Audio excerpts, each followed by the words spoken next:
My dear friends, John chapter 15 from verse 9 to 17 is our gospel passage. Jesus continues with his last words to the disciples after the Last Supper. The theme is, love one another as I love you.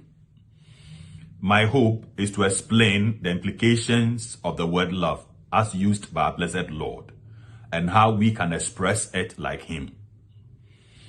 The word love, as we know, is one word that is on the lips of everyone, and it is used and overused every day. When it is used, it carries different nuances depending on the context. In our passage, the word love is used by our blessed Lord himself about 9 times. What does he mean when he talks about love? To understand what Jesus means when he talks about love, the verse 12 of John chapter 15 may be helpful. Jesus says, and I quote, "This is my commandment. Love one another as I love you," unquote. To know how Jesus demonstrated his love will help us understand the meaning of the word love. And then we can understand what it means to love like Jesus. The event of Calvary says it all. The event of Calvary is the image that comes up when we talk about the love of Jesus. The event of Calvary is what comes to our mind when we want to understand how Jesus demonstrated his love for his disciples and by extension all of us. This means that Jesus expressed his love by sacrificing his life on the cross.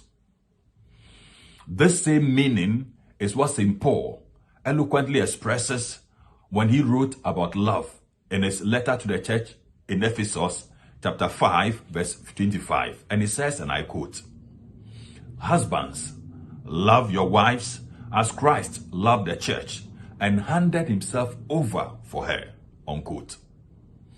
Love, as demonstrated by Jesus, is sacrifice. It is against this backdrop that we understand how to love one another.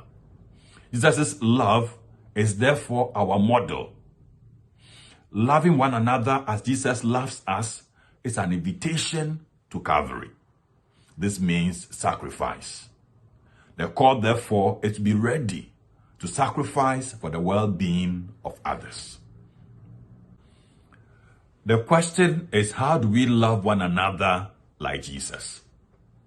To practically demonstrate love like Jesus did, the words of St. Paul in 1 Corinthians chapter 13 from verse 4 to 8a are worth recalling, where he says that love is always patient, love is always kind, love is never jealous, love is not pompous, it is not inflated, it is not rude.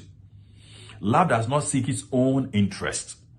It is not quick-tempered. It does not brood over injury. It does not rejoice over wrongdoing, but rejoices with the truth. St. Paul continues to say that love bears all things, believes all things, hopes all things, and endures all things. He concludes when he says that love never ends. What does this tell us?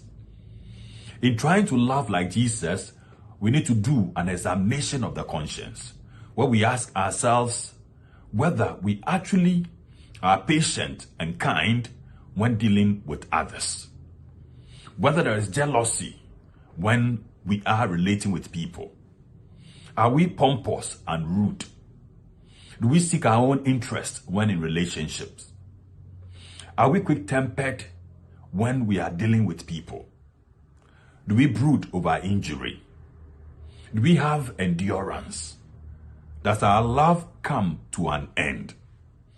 These are questions which can help us know whether we are loving like Jesus. It is also important to add that loving one another like Jesus is not an option. It is a command. Jesus himself was very categorical when he said, "This is my commandment. Love one another as I love you." This calls for a decision. We have to make that decision to love. When we operate in the realms of emotions, we love only when we feel like. In which case, our Christian life will be under the control of our feelings, and thus limit love only to emotions. Jesus, we know in the Garden of Gethsemane, did not feel like carrying the cross, but he had to do so because it was the will of the Father. His decision was to do the will of the Father. So if we also desire to do the will of Jesus, then he says, love as I love you. The decision to do the will of Jesus has to be made. In conclusion, we must admit that the only way to do this is when we remain in the love of Jesus. It is that profound union with Jesus that gives us the grace and the power to love. Connected then with him, the true vine, we receive the grace to love. Our prayer, therefore, is that we shall remain in the love of Jesus, so that aided by him, we will be able to love one another as he loves us.